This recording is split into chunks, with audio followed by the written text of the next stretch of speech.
Untuk mengetahui informasi terkini di Akademi Militer Magelang terkait dengan retret di hari kedua, kita akan tersambung dengan jurnalis Kompas TV, Putu Trisnanda. Selamat siang Putu, apa saja agenda lanjutan dari retret kepala daerah yang hari ini dilakukan di Akademi Militer Magelang, Jawa Tengah? Ya, selamat siang Imron dan juga saudara. Tentu kegiatannya mulai hari ini lebih spesifik ke pelatihan dan juga diskusi-diskusi antar kelompok bagi para kepala daerah. Karena mulai hari ini sudah mulai ada materi-materi yang diberikan.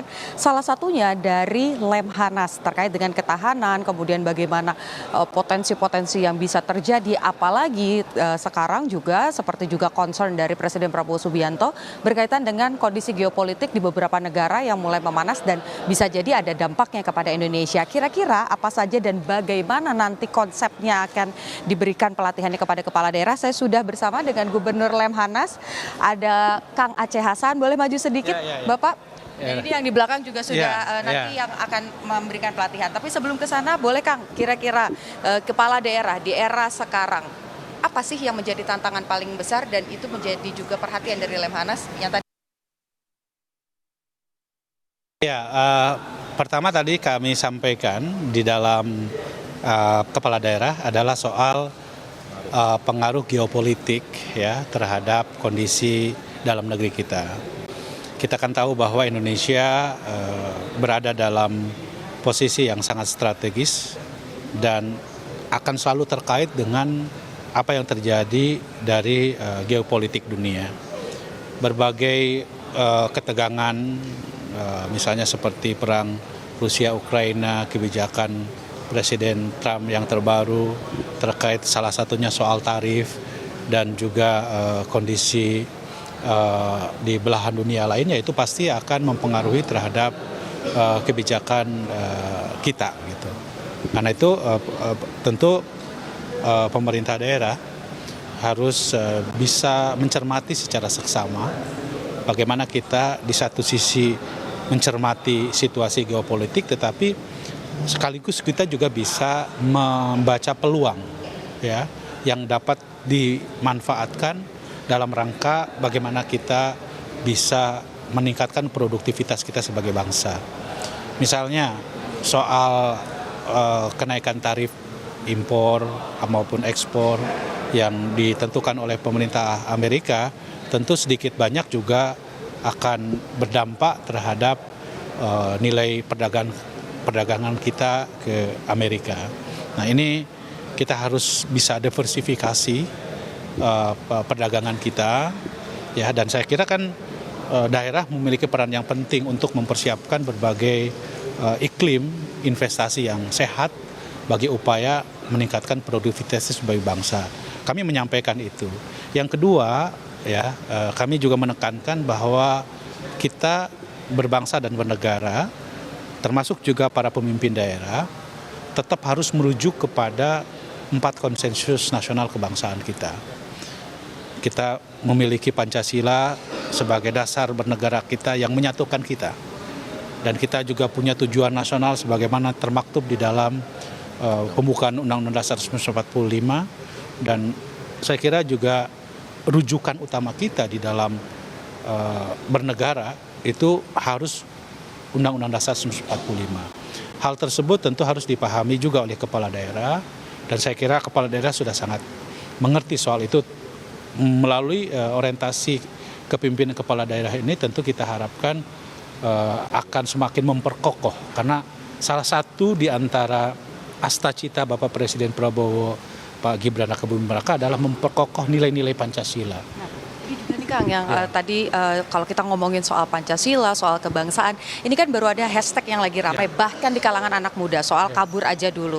Nah, ini kira-kira peran apa yang bisa diambil oleh kepala daerah khususnya supaya generasi muda ini ya aktifnya di dalam negeri, punya nilai kebangsaan yang tinggi dan juga tentu saja ada feedback untuk negara? Ya, itulah yang juga kami singgung, bahwa dari pengukuran ketahanan nasional yang kita buat dari aspek ideologi, bahwa nilai-nilai kebangsaan kita ini memang masih belum sepenuhnya dipahami secara utuh. Mungkin disebabkan juga karena proses ideologisasi kebangsaan kita belum sepenuhnya mengikuti apa yang pernah diajarkan dalam karakter kebangsaan kita.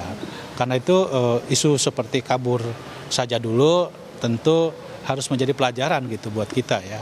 Walaupun tentu kita bisa perdebatkan yang dimaksud dengan kabur aja dulu, apakah itu mau keluar negeri dan tidak kembali lagi, atau misalnya hanya sebagai sarkasme ya melihat kondisi yang seharusnya memang kita tidak perlu pesimistis terhadap kondisi bangsa ini, karena bangsa kita menurut kami di Lemhanas justru memiliki posisi yang sangat strategis ya untuk optimis menghadapi Indonesia maju di 2045 itu.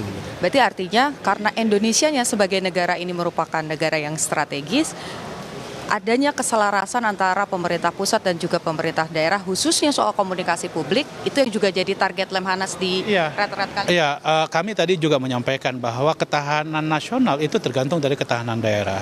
Ya, harus ada sinkronisasi antara kebijakan pusat dan daerah. Ya, pemerintah pusat juga tidak bisa bekerja sendiri kalau tanpa sinkron dengan kebijakan di tingkat daerah. Misalnya, kita tahu bahwa program makan bergizi gratis misalnya itu merupakan kebijakan pemerintahan Presiden Prabowo dan itu sepenuhnya berasal dari APBN. Nah, untuk memperkuat kualitas pendidikannya, pemerintah daerah bisa ya fokus juga kepada soal pendidikan sebagai upaya untuk meningkatkan kualitas sumber daya manusianya.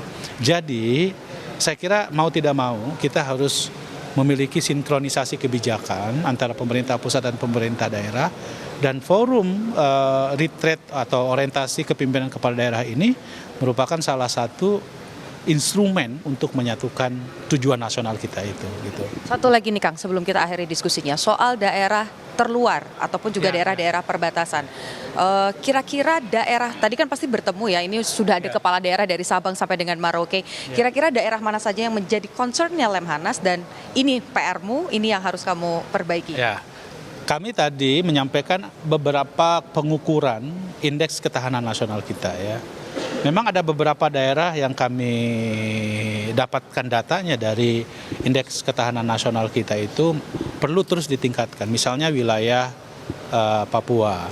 Ya, Papua harus mendapatkan perhatian serius, terutama dari aspek pertama gatra sumber sosial budaya yaitu SDM. Ya. Yang kedua Hankam, potensi separatisme juga masih muncul di Papua. Terus juga dari aspek perbatasan yang terpotret dari Lemhanas itu adalah Kalimantan Utara, ya, karena berbatasan langsung dengan Malaysia dan berbatasan laut, ya. Jadi tentu kami tadi tekankan bahwa ada beberapa daerah, terutama daerah perbatasan, daerah yang punya potensi kerentanan yang cukup tinggi untuk diperhatikan secara serius oleh masing-masing daerah tersebut. Perhatiannya bentuknya apa? Apakah infrastruktur? Pertama tentu tergantung tergantung dari masalahnya. Misalnya kalau di Papua memang kita harus dorong peningkatan SDM. Juga tentu perbatasan. Nah, perbatasan ini pada umumnya adalah soal pembangunan infrastruktur. Ya.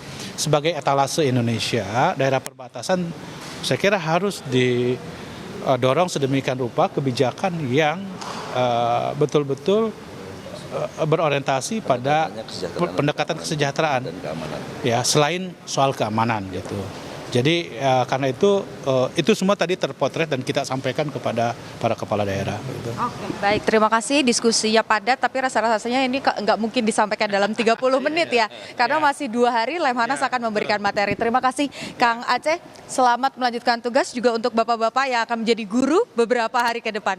Dan saudara, tadi kita sudah berdiskusi dengan Gubernur dari Lemhanas, Aceh Hasan, di mana tadi disampaikan bahwa ada sejumlah materi yang akan disampaikan selama kurun waktu 2 hari, di mana nanti bukan hanya dalam porsi besar saja atau dikumpulkan dalam satu ruangan ratusan kepala daerah, tapi nanti juga akan dibagi menjadi kelompok-kelompok kecil, kemudian juga nanti akan dibuat diskusi-diskusi kecil supaya nanti informasinya jadi lebih diterima dengan baik oleh kepala daerah, tetapi juga nanti para pendamping-pendamping dari Lemhanas ini bisa mendapatkan feedback dari para kepala daerah terkait dengan kira-kira solusi apa ataupun juga masalah apa yang sebetulnya dialami di daerahnya masing-masing. Imran, kembali ke Anda di studio. Baik, ada beberapa hal yang dipaparkan oleh Aceh Hasan Syadzili selaku Gubernur Lemhanas yang tadi menjadi pemateri dalam retret kepala daerah di hari kedua hari ini di Akmil, Magelang, Jawa Tengah. Terima kasih atas laporan Anda. Jurnalis Kompas TV, Niputu Trisnanda.